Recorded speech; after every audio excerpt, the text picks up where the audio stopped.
Displasia óssea primária. Tudo o que você precisa saber. Existem mais de 200 tipos de displasias. A displasia óssea está entre um dos grupos mais importantes de doenças que, em diferentes faixas etárias da infância, requerem profissionais pediátricos especializados. A displasia óssea primária é uma doença incomum que envolve uma alteração no desenvolvimento de certos tipos de tecidos de origem genética.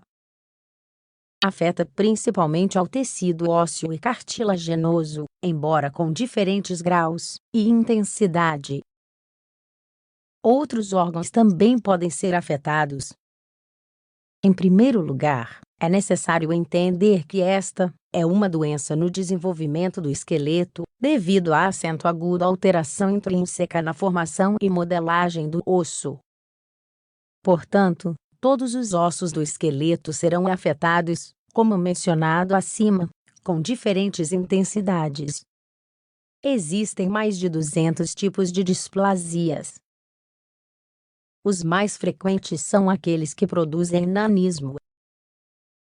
Estes constituem um dos grupos mais importantes de doenças que, em diferentes faixas etárias da infância, requerem profissionais pediátricos especializados.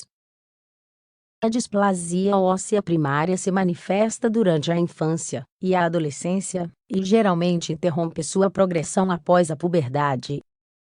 O momento em que a doença se desenvolve influencia sua gravidade. As displasias ósseas que aparecem precocemente geralmente levam a um comprometimento mais grave.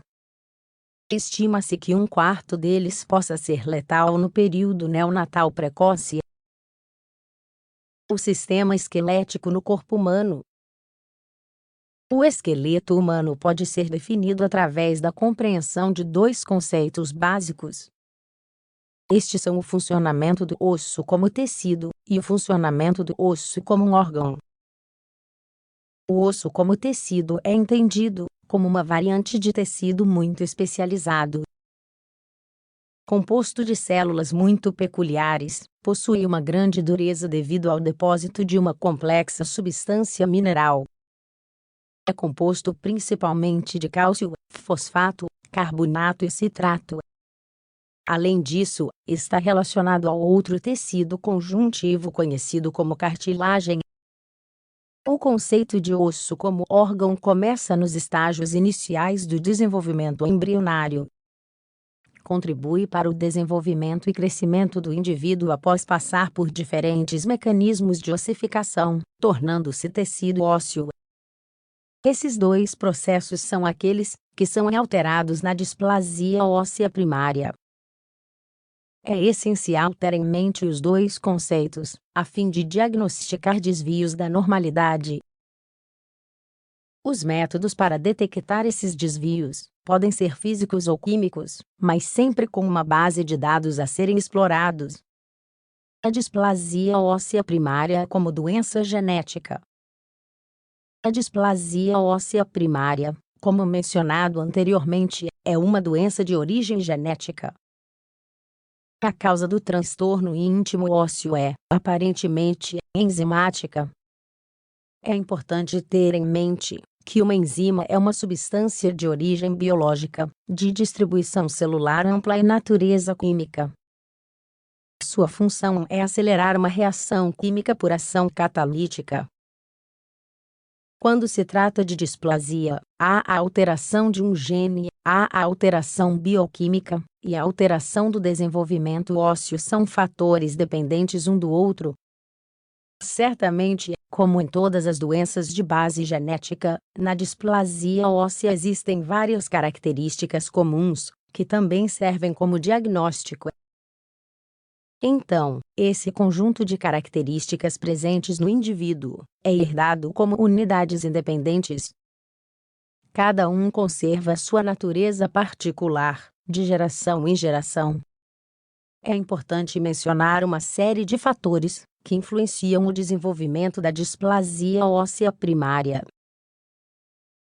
Esses fatores são os seguintes: tempo, Quanto mais precoce seja a displasia óssea primária, e também dependendo do tipo de gene, produzirão mais ou menos manifestações. Amplificação. Devido ao fato de que nem todos os ossos crescem da mesma forma. Uma afetação do húmero não é a mesma coisa que uma do fêmur. Polaridade. Os extremos distal ou proximal do osso não crescem igualmente. Se estiver relacionado com deficiência fisária. Se estiver relacionado com falhas do centro de ossificação.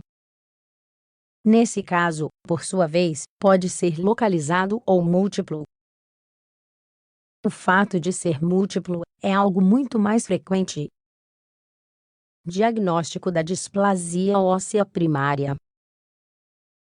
Sem dúvida alguma, o estudo radiológico é essencial para confirmar a enfermidade óssea e tentar abordar um diagnóstico preciso. Esse processo requer profissionais especializados.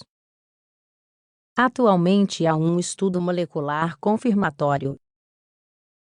São as alterações dos genes FGFR3, COL2A1 e SHOX, que dão origem às displasias mais frequentes.